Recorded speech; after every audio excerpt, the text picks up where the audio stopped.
We're only the second week in and it's already been awful. I'm not sure if it's just because we are close to Christmas, or the fact that Royal Mail is just deciding to be very, very slow here in the UK, but I genuinely wasn't sure whether I was going to be able to make this video on time, considering nearly all of my parcels hadn't turned up, and that included some of the minifigures and my mods video parts for my Ghostbusters Ecto 1. That video got delayed and I didn't want this video to be delayed either, and I was also worried because I had spent a lot of money on these parcels. And for some strange reason, a lot of Bricklink sellers from UK to UK don't let you put insurance on there, which is really strange. But I thought, hey, it's only UK to UK, so it'll be 3 to 4 days maximum. This was 2 weeks ago. But here we are, welcome to part 2 of building the ultimate Civil War airport battle. A 6-part series where we take that original set that came out in 2016 and revamp it into something that looks almost like a UCS or Master Builder set. Last week we took a look at the plan for this model, where we could really look in depth on what we're going to be doing in terms of a plan. If you haven't seen that video yet, I highly suggest watching that one before this one, because this one we're going to be getting into the minifigures, and what minifigures we're going to add from the original set, and what modifications we're going to be doing to those minifigures to make them look slightly more accurate. Now, like I say, this was a super long time to go without receiving any sort of parcel from Royal Mail, so only having a few minifigures in my arsenal, I was worried that I wasn't going to be able to get this episode out to you guys. But don't worry, they all turned up in the nick of time. Now, as you know, we are rebuilding the Civil War airport battle, and the minifigures included in that set: Iron Man Mark 46, Captain America, the Winter Soldier, Scarlet Witch, War Machine, Sharon Carter, and Giant Man. Now, we already know that Giant Man is getting his own dedicated part in this series, so we're not going to be talking about him today, but I figured we would start off with the figures that were included in the original set and then talk about ones that we expand with from other Civil War sets. As you know, there's a few more people than just that lot in this set, so let's jump in and talk about our first 2 minifigures, being Iron Man and War Machine. Now, I thought I had this Iron Man in my collection, but it turns out that I didn't. And instead of trying to just wiggle my way through it, same with the War Machine, I decided that I would go on Bricklink and buy the actual figure. Wait, what?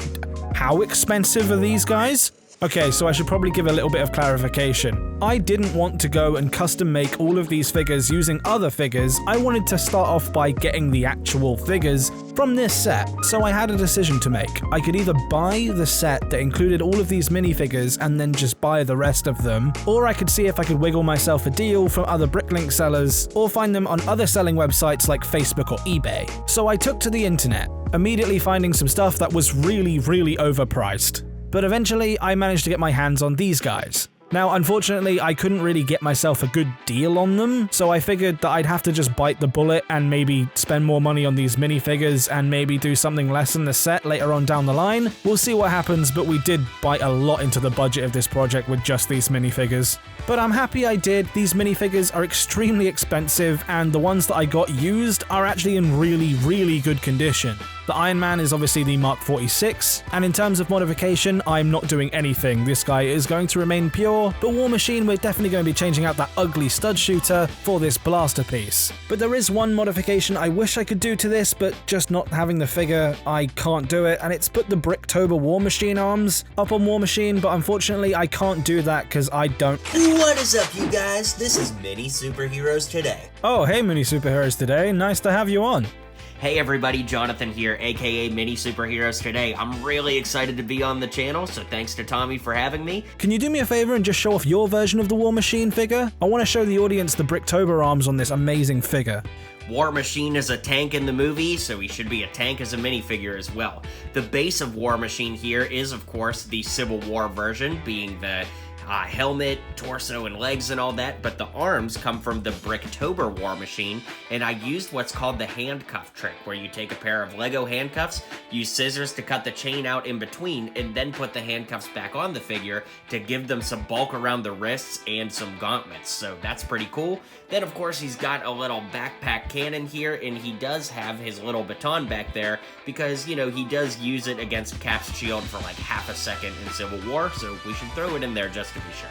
Moving on to Bucky, I really couldn't see much to do with this figure, but the obvious choice was to put the face print from the new figure that we got in the CMF on our original figure, just because it's an update to the original fig, which I really do believe looks so much more like Sebastian Stan than the original fig. So it's a really easy swap out for this one, making it look 100% more accurate and giving it a bit more fierceness, which I really appreciate from this face print. But Jonathan, what did you do with your figure? I've always loved the way that this Bucky custom looks. The head is the confused face from Poe Dameron from the LEGO Star Wars sequel sets. I think that really looks a lot like Sebastian Stan, and it matches with the hair really well. Of course, the torso is the regular Civil War Bucky Winter Soldier torso, and the legs are from the collectible minifigure series Spy figure. I really like those leg prints, so I might have to see if I can snag one of those spy figures before this series is over, just so I can make my figure a slight bit more detailed. Now, as for Scarlet Witch, she is one of my favorite characters out of this set, and honestly, it must be other people's favorite figure out of this set as well, considering she goes upwards of £20 or $25. I once again got this one used, but it's in a very good condition, and if I'm honest, this figure is pretty much perfect. The only thing that I really wish it had was maybe some arm printing, but I know MiniSuperHerosToday has already added arm printing using the Rocket figure. Again, a figure I just don't have in my collection. But one thing I have done that is slightly different is I've added the fiery effects from the Endgame Scarlet Witch. I think these pieces look so much nicer as a magic effect than just two random pink dishes. I get what they were going for, but going forward, I'm going to have these fiery pieces in the pink color, as I believe these to make a lot more sense and they look so much more accurate. Now, there are two more figures left in this set. I want to talk about Captain America later because I feel like he's the one I've done the most to, but as for Sharon Carter, I'm not including her in this MOC. Unfortunately, the character just isn't in the scene that I'm trying to portray, so unfortunately, I thought it best to leave her out of it to save a bit of money. But you never know, we might be able to get her later on down the line, as the wonderful members who help out this channel really do help determine where I put the money into these projects, and considering they're giving that little bit extra, I give that little bit extra to you guys as well with exclusive content that can be found in the link below on my Discord. So if you're a member and you haven't joined my public Discord yet, go ahead and join, and we can give you the roles to unlock exclusive content. You also get to hang out with me every Friday on a Discord call at 5 PM UK time, along with many more benefits such as emojis and helping with ideas that I have for videos. A special thanks to Ben Willett, Taylor Fitch, Sprite is the Best, Revenge, TommyCBricks, Abishi, Brightest Witch Bricks, Brother from Another Brick, Dustin Martin, and Pixel Craftian, along with all the other members over there that make these videos possible. So if you enjoy the content, press that join button next to the subscribe button, and trust me, you won't regret joining the Tommy C community. And hey, if you want to send something to me, I also have my P.O Box, which is brand new, in the description below, in case you wanted to send me something. Anyway, back to the video, but that's the amount of figures that are in the original set that we've kind of revamped into a new light. But obviously, there are a lot more superheroes in this scene, and I can't just leave it at that, so I've got to look into my wallet again to see if I can try and find a few more figures, otherwise we're going to have a pretty empty airport fight. And what better figure to start with than the one introduced in this film, Spider-Man. Now, thankfully, I already have a Civil War Spider-Man. I got it in a Homecoming set a fair bit ago, and I thought, why not update it to make it look a bit more accurate to the figures we get today by using this guy. This is the Zombie Slayer Spider-Man from the CMF series, just without the cape. Now, if you wanted to use the original Civil War suit, I would recommend taking the head off of the Zombie Slayer Spider-Man and putting it on the body of the Civil War suit. This just gives that Spider-Man the updated eyepieces that you see on a lot of other figures in the series today. Figures like the black and gold suit and the integrated suit from the new No Way Home sets. But if I'm honest, I'm just going to use this suit anyway, as I personally believe that the Civil War suit is too dark. I understand that in this film it is on the darker side, but I also believe that it should be done in the normal LEGO blue instead of LEGO's dark blue. Therefore, I'm just going to use the original Zombie Slayer Spider-Man, as it does kinda resemble that Civil War suit. Yeah, it has a few differences here and there, but overall it feels more Civil War-like to me than maybe this suit. And if I'm honest, if you do it this way and you use just this suit, you can get this figure super cheap at the moment, just being £3. Moving on to another character, again vital to the scene, Black Widow. Now, in recent years, we've got a lot more accurate Black Widows with this nice arm printing and face print that resembles, if you ask me, a lot more like Scarlett Johansson. Unfortunately, the original figure, to me at least, has way too short of hair, and frankly, that face print to me at least looks terrifying. So I think the best thing to do in this situation would be combine the two figures, use this head, hairpiece, and arm printing, and give that old figure the boost that it truly deserves. And this is it all complete, and damn, I feel like this is a much better version of Black Widow than we ever got in the set, and if I'm honest, it's better now than it was the original figure. This suit that she wore throughout Civil War is actually one of my favourite Black Widow suits. So finally having a really accurate minifigure of this Scarlett Johansson Black Widow is a nice addition to my collection. But I'm curious to see where MiniSuperHeroesToday took his figure and give you guys another perspective, as I know some people still like that shorter hair look. For Black Widow, I used the hair from the character Brick from the LEGO Incredibles 2 sets. I love that dark red hair color, and of course the style works pretty well for how Scarlett Johansson's hair looked in this movie. The torso, legs, and batons all come from the Black Widow from Civil War, not too much change there. The arms are from the more recent version, like the 2020 Black Widow and all that. Gotta love that arm printing and the Widow stingers on there. And then the head is the Jyn Erso head, but it's been used on Black Widow a good bit, so I thought it'd be a good fit here as well.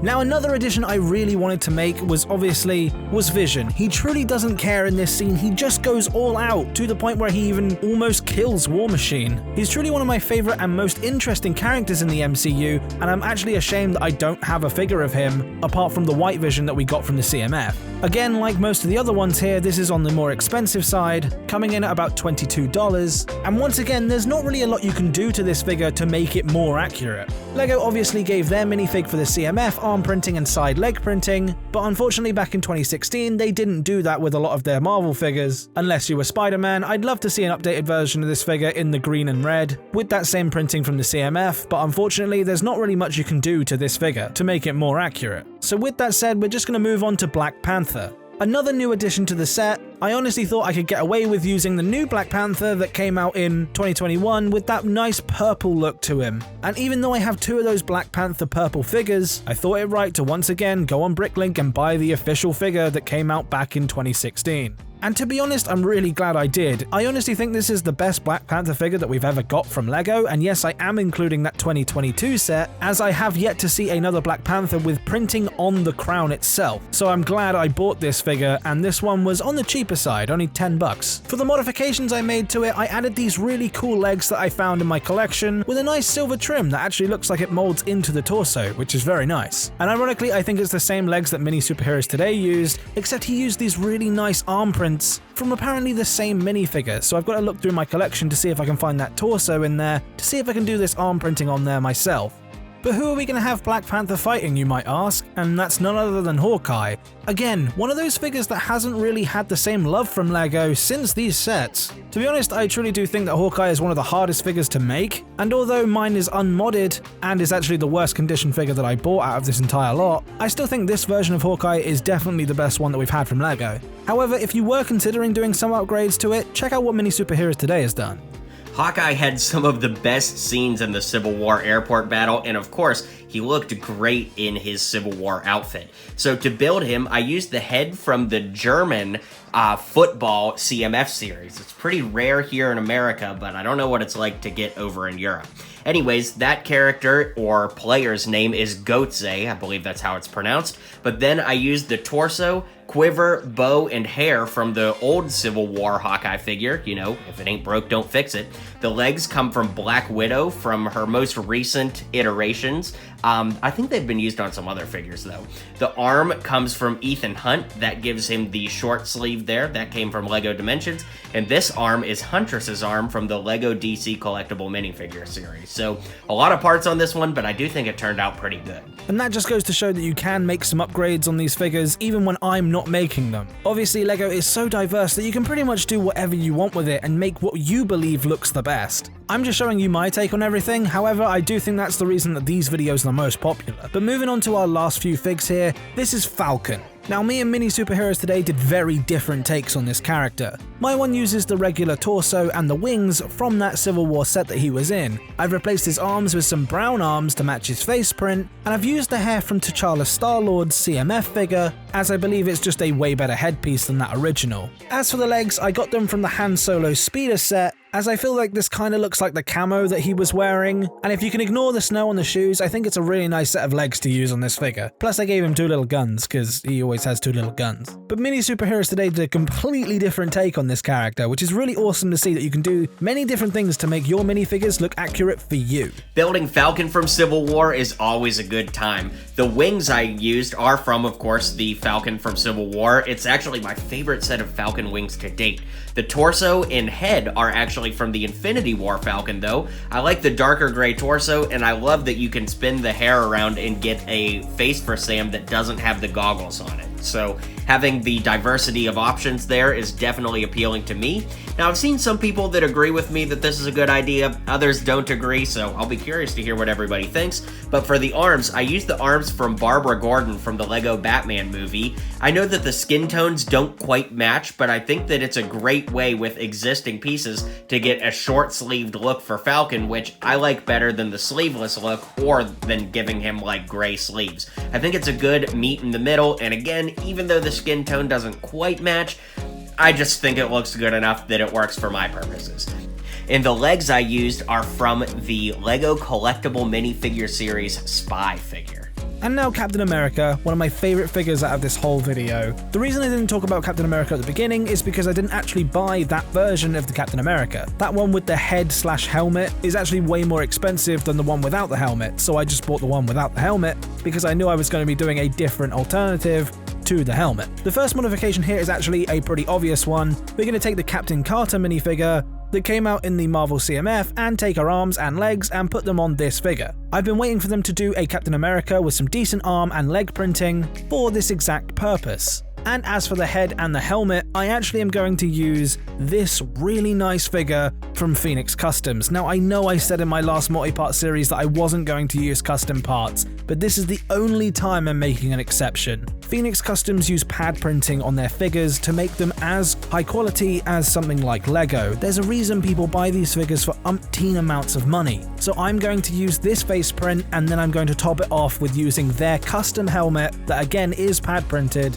just to get that chin strap, which I feel like this piece isn't too far away from what Lego could be doing anyway. So just to get that look that I really want, I'm going to be using this. But don't worry, if you don't want this look and you want to go full Lego purist, you can do this look, which is the one that MiniSuperHerosToday did. He used the exact same technique with the Captain Carter arms and legs, gave him a new shield piece that he can stick on his back, and stuck with the original Lego helmet. Like I say, you can do multiple different things when trying to make your minifigures super accurate. This is the reason I love these episodes, because these minifig episodes really do show me that you can do anything you want really when it comes to minifigures to make them look more accurate. There are a lot of options, and like I say, this wasn't cheap. So I really want to emphasize again, check out my website and consider becoming a member. The total cost for all of these minifigures added up to an insane amount. A lot more into the budget of this series than I thought. But don't worry, I'm sure we'll figure something out. And that's all the minifigures that I'm going to be including in this video, but don't worry, there might be a few hidden surprises